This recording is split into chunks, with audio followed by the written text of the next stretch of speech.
warahmatullahi wabarakatuh. Al-Fatihah.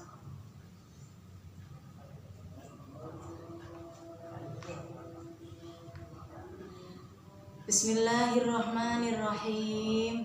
Wal maqalatu utawi maqalah asaniyatu kang kaping pindho wasalasuna lan 30. Iku an Sufyan as-Sauri saking Sufyan Sauri rahimakummuga ngelasi ing Sufyan Sauri sapa Allah Gusti Allah. Dawe apa annahu suhune Sufyan Sauri iku suila den takoni sapa Sufyan Sauri anil unsi saking aring-aringan billahi kelawan Allah Ta'ala. Pitakone ma huwa ma iku apa huwa al utawi al unsi. Fakola monggo jawab sapa Sufyan Sauri. Jawabe Allah tastaknisa yen to ora ngalap aring-aringan sira bikul liwajhin kelawan saben-saben wajah sobihin kang mencorong wala bisautin lan ora aring-aringan kelawan swara thayyibin kang enak utawa bagus wala bilisanin lan ora kelawan lesan fasihin kang fasih. Bapak Ibu jamaah ingkang dipun mulyakaken Gusti Allah, menika makalah ingkang kaping 32 kalih nerangaken dawuhipun Sufyan Sauri ingkang jelasaken bilih tiyang gesang wonten alam donya menika boten lepas saking paringipun Gusti Allah. Pramila wonten makalah dipun dawuhaken saking sahabat utawi saking Sufyan Sauri kala wau tentang al-unsi. Unsi niku bunga-bungahan, aring-aringan, bahasa penakipun dipun tampi niku unggul-unggulan, wah-wahan, sombong-sombongan. Ngaten. Lajeng dipun tanglet ma huwa faqala Allah tastaknisa bikulli wajhin sawihin wala bisautin thayyibin wala bilisanin fasihin. Ketahuilah wahai manusia semuanya, makhluk wonten alam dunia menika, bahwa apa yang kita miliki, apa yang Allah berikan kepada kita itu adalah titipan, sehingga sampun ngantos nikmat ingkang Allah paringaken dumateng kita menika akan menjadikan kita kufur nikmat, akan menjadikan kita orang yang sombong dan lupa akan yang memberi nikmat, yakni Allah Subhanahu wa Ta'ala. Ingkang pertama, Allah tastaknisa bikulli wajhin sabihin. Janganlah engkau membanggakan sehingga mengkufuri nikmat Allah dengan adanya wajah yang cantik, wajah yang ganteng, wajah yang sempurna menurut manusia, artosipun lebih dari segala yang lain ngaten maksudipun. Jangan sampai ini membuat kita ini takabur. Padahal apa yang Allah berikan kepada kita berupa bentuk kesempurnaan fisik dan sebagainya, ini pun juga akan dimintai pertanggungjawaban.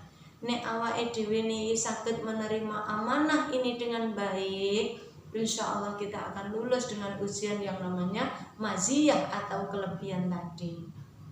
Ingatlah wahai Bapak Ibu kaum muslimin muslimat rahimakumullah, innallaha la yanzuru ila ajsamikum wala ila suwarikum walakin yanzuru ila qulubikum wa a'malikum. Sungguh Allah tidak melihat kepada badan kamu sekalian, ajsamkum, fisik kita. Mungkin Allah memberikan fisik manusia meskipun satu, saudara kandung itu saja berbeda-beda. Ada yang itu mungkin tinggi besar, ada yang kecil pendek, ada yang setengah-setengah, sedengan misalkan. Tapi ini semua jangan lupa, Allah tidak melihat kepada fisik kita, wajah kita, apa yang kita pakai, tapi Allah melihat kepada hati dan amal kita. Jadi walakin yang dulu ila qulubikum wa a'malikum. Jadi berbahagialah kalau kita yang diberi para cantik, kemudian akhlak yang baik, cantik lahir, cantik batin. Mudah-mudahan kita semua bagus lahir, bagus batin. Amin Allahumma amin. Lalu yang kedua Bapak Ibu, wala bisautin thayyibin, dan janganlah engkau membanggakan karena diberi suara yang merdu, suara yang indah, sehingga dengan suara itu bisa memberikan suatu kelebihan daripada yang lain. Contoh suaranya bagus, nyanyinya merdu, mungkin suaranya bagus sehingga membaca tilawah itu bisa bagus dan bisa menarik perhatian orang dan sebagainya. Jangan sampai apa yang Allah titipkan kepada kita ini menjadikan kita lupa dan menjadikan kita orang yang sombong. Na'udzubillah. Lalu yang ketiga, wala bilisanin fasihin, dan janganlah kita berani kepada Allah karena memiliki lisan yang fasih. Sungguh Bapak Ibu, dengan lisan inilah kita nanti akan mempertanggungjawabkan semuanya. Sebagaimana di dalam surat Yasin disampaikan, al-yawma nahtimu ala afwahihim wa tukallimuna aydihim wa tashhadu arjuluhum bima kanu yaksibun. Sungguh Bapak Ibu, kaum muslimin muslimat rahimakumullah, ada ayat yang sangat menggelitik hati kita, yang sangat mengingatkan kita, sehingga dengan lisan kita inilah akan banyak terkali terjadi dosa-dosa yang jatuh walaupun itu tidak disengaja. Maka Al-Qur'annya dawuh, al-yauma nahtimu, akan ada hari di mana nahtimu terkunci, ala afwahihim, di atas atau ing atase tutuk-tutuk mereka, lesan-lesan mereka. Wa tukallimuna aydihim, yang berbicara itu adalah tangan-tangan mereka. Wa tashhadu arjuluhum, kemudian kaki mereka akan menjadi saksi atas amal-amal yang dilakukan. Bima kanu yaksibun, dados lesan niki dikunci mboten saged matur Gusti, kula lho sing anu nika Gusti, kula sampun ngamal saya. Mboten saged. Lesan sudah tidak berkuasa lagi untuk menyampaikan apa-apa.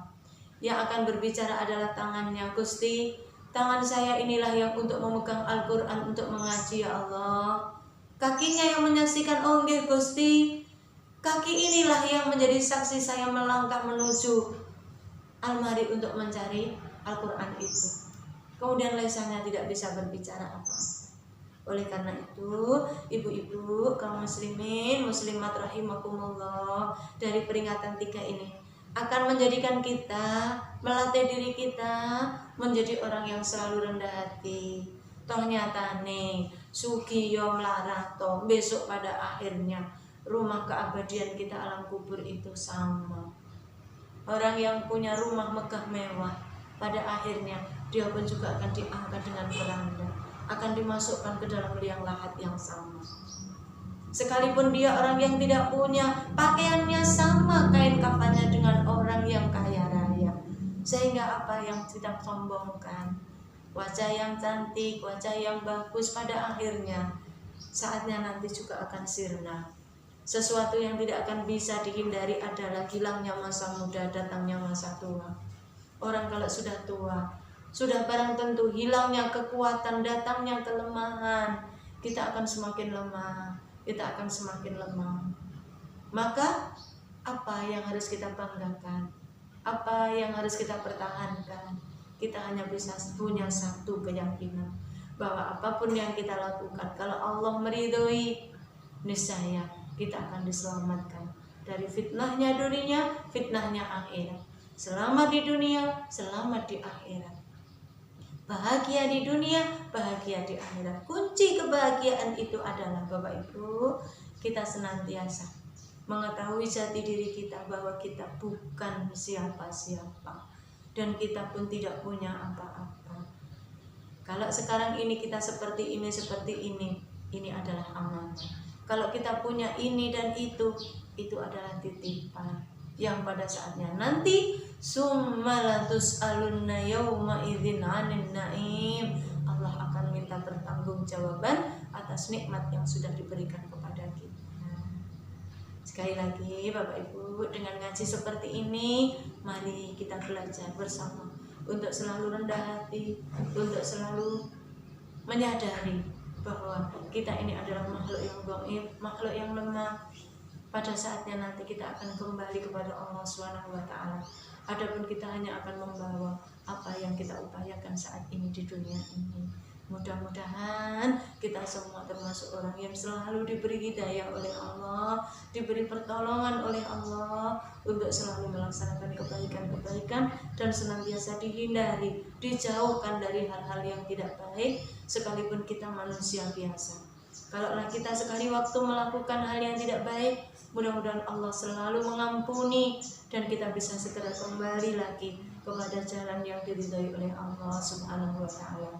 Mudah-mudahan kita semua diberi selamat dunia akhirat, bahagia dunia akhirat, dan kita termasuk orang-orang yang dipilih oleh Allah mulia di dunia dan akhirat. Amin ya rabbal alamin.